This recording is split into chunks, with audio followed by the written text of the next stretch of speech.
Hello everyone, welcome back to my channel. कैसे हो आप लोग? आई होप आप सभी लोग बहुत अच्छे होंगे। तो ये जो ब्लॉग है वो छठ पूजा का ब्लॉग है। और छठ पूजा तो वैसे नहाए खाए से ही स्टार्ट हो जाता है। नहाए खाए, खरना और फिर सजिया अर्घ और फिर भोरवा अर्घ हम लोग बोलते हैं, या फिर मतलब बहुत सब लोग अलग अलग बोलते हैं, जो भी हो। बट 4 दिन का लगभग होता है। तो हम लोग जो है वो पहुँचे थे नहाए खाए से एक दिन पहले गाँव, और उसके बाद नहाए खाए हुआ था। और उसके बाद आज खरना है। तो खरना में तो शाम में खीर बनता है और वही पूजा होता है रात में।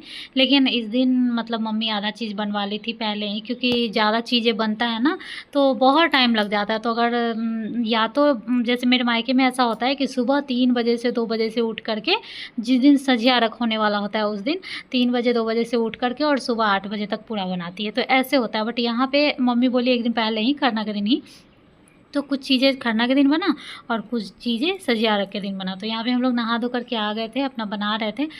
जो खाजा होता है वो बन रहा है अभी फ़िलहाल। और खाजा, पिरिकिया और कुछ कुछ चीज़ें पहले ही बन गया था। तो सजिया रख के दिन बस बना था ठेकुआ और क्या बोलते हैं, कसार, ये सब बोलते हैं। पता नहीं, बहुत लोगों को नहीं पता चलेगा, बट ये बिहार का है ठेकुआ कसार ये सब। तो बहुत बहुत बनता भी है, मतलब बहुत जगह थोड़ा कम ही बनता है प्रसाद लायक। और जहाँ जिसको प्रसाद देना है तो वहाँ थोड़ा ज़्यादा बनता है। तो हमारे यहाँ तो एक एक चंगेरा ऐसे खाजा बना था, ऐसे पिड़किया बना था, खजूरी बना था, बहुत बहुत बना था। हम 3 लोग थे भी, तीनों लोग मिलकर ही बनाए थे। जितना टाइम लगा था तीनों लोग ही रहे थे। बहुत टाइम लग जाता है हम लोग को। मतलब मेरा तो कमर का ही प्रॉब्लम है, बहुत देर रहने पे कमर का प्रॉब्लम हो जाता है। लेकिन फिर भी छठ में हमेशा जब भी मैं रहती हूँ ससुराल में तो मैं बनाती हूँ, चाहे कमर दर्द हो या ना हो, मैं बर्दाश्त करके रहती हूँ और उस टाइम मैं करती हूँ। तो जो भी हो, और यहाँ पे जो भी मैं बना रही हूँ सोचा कि थोड़ा बहुत रील्स भी शूट करूँ और थोड़ा बहुत वीडियो भी शूट करूँ। रील्स भी मैंने डाला था। उसी रील्स तो क्या होता है ना कि उसी टाइम आप अपलोड कर दो, चीज़ें ख़त्म हुआ भी नहीं रहता और सोशल मीडिया पे चला जाता है। बट ब्लॉग में क्या होता है ना कि एडिटिंग करने में 2.5 से 3 घंटा लग जाता है टोटल। जो भी वीडियो है सारे को देखो, कहीं क्या है, कुछ गलत नहीं है, ऐसा वैसा करके। और उसके बाद फिर वॉइस ओवर करना होता है। तो जितने मिनट का वीडियो है उतना मिनट बोलना होता है और चीज़ें बतानी होती है। तो मतलब इसमें बहुत टाइम लगता है और इस वजह से ना आलस आलस में मन नहीं करता है। तो और भी 2-4 दिन बढ़ जाता है। जैसे पहले मैं डेली ही डालती थी, ऐसा लगता था ये मेरा ड्यूटी है, मेरा जॉब है, तो मैं डेली करती थी और फिर मतलब वो ईजी भी होता था फिर भी। बट अब क्या है ना कि जब से छूट गया आदत तो बहुत ज़्यादा मतलब टाइम लग जाता है। जैसे अब समझो कि छठ पूजा ख़त्म हो गया और 3-4 दिन बाद मैं अब शेयर करूँगी।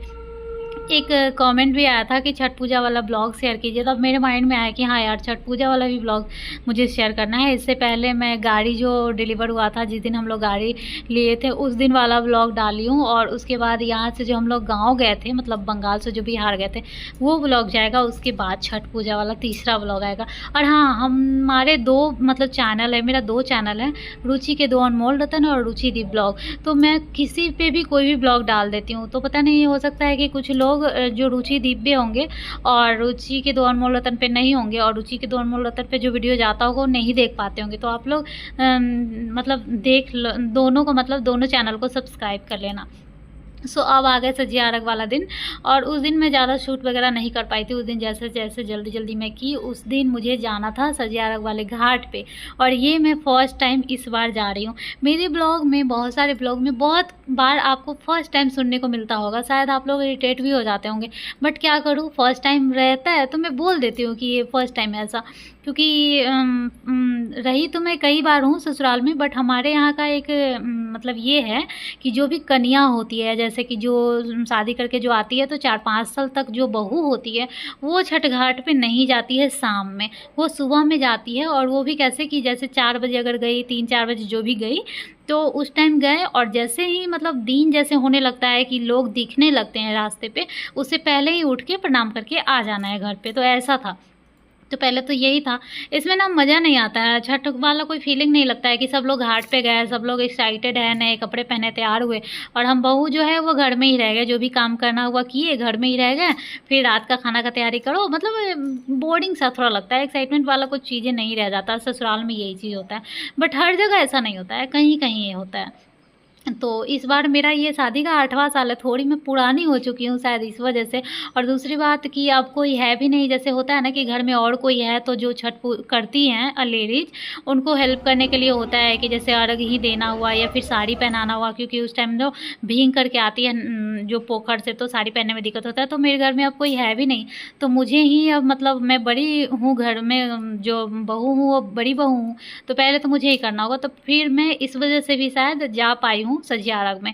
तो जाने से मतलब फ़ायदा भी हुआ है, क्योंकि जो कुछ भी करना हुआ है वो मैं की हूँ, नहीं तो मेरे हस्बैंड को करना पड़ता।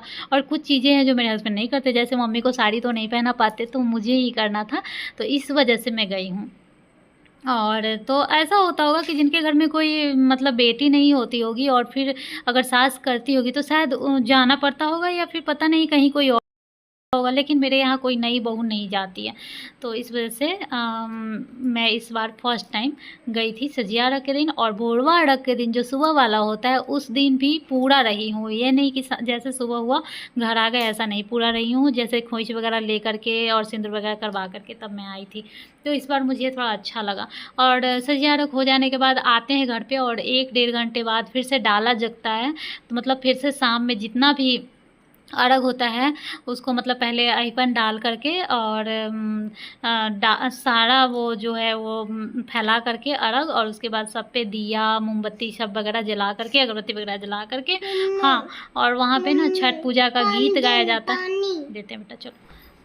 तो यहाँ पे ना वही गीत वगैरह गाया जाता है जो गांव में होता है, छठ का गीत होता है। तो हमारे यहाँ एक काकी है जो सबसे बड़ी काकी है, वही गा रही थी और मैं उनका साथ दे रही थी ऐसे ही।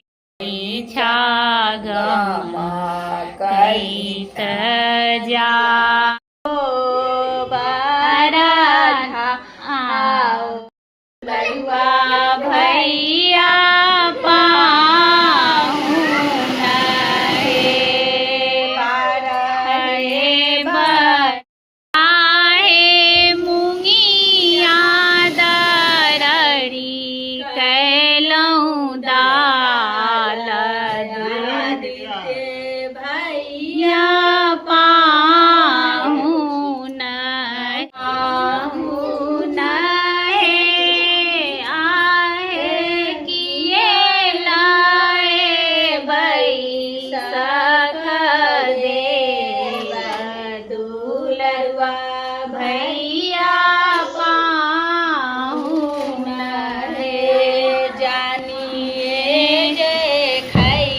जे जन तै नयन लोर ढारत आहे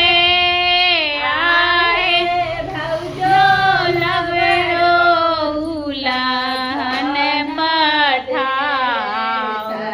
दुलरवा भैया पाहुन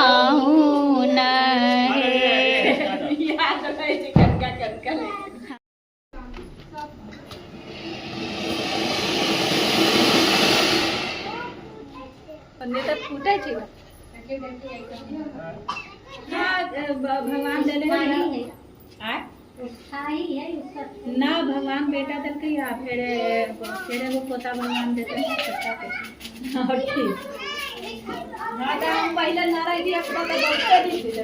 बेटा बन में आग लगे कोई न मिले कोई न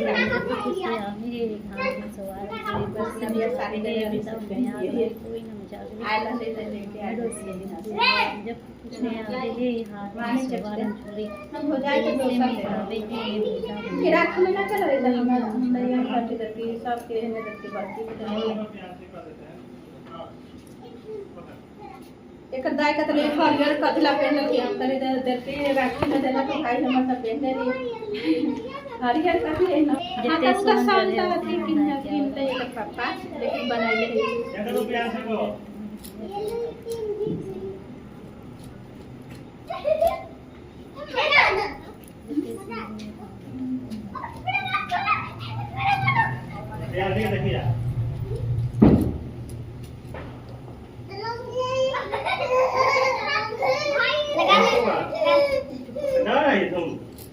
ना बुझा रहा है, अरे बुझा ना भाई, अरे तो हमारे इधर समा भी खेला जाता है, जिसका भी भाई होता है वो समा खेलती है। तो आज के दिन से ही, जैसे सजिया अर्घ जो होता है छठ का, उस दिन से ही समा खेलते हैं, और जो पूर्णिमा होता है उस दिन समा भसा दिया जाता है पानी में। तो उसमें ना मतलब जो भी गीत होता है गाँव घर में, वो सब गीत हो रहा था जो हम लोग गा रहे थे। मतलब मैं खेलती थी, ऐसे कहीं भी रहती थी तो खेलती थी। मुझे अच्छा लगता है जो भी गाँव का कल्चर होता है, ये सब में मतलब भाग लेना मुझे अच्छा लगता है। गीत मुझे नहीं भी आता है तो भी मैं कोशिश करती हूँ कि मुझे आ जाए, और मतलब सीखने का कोशिश करती हूँ और साथ देती हूँ और गाती हूँ।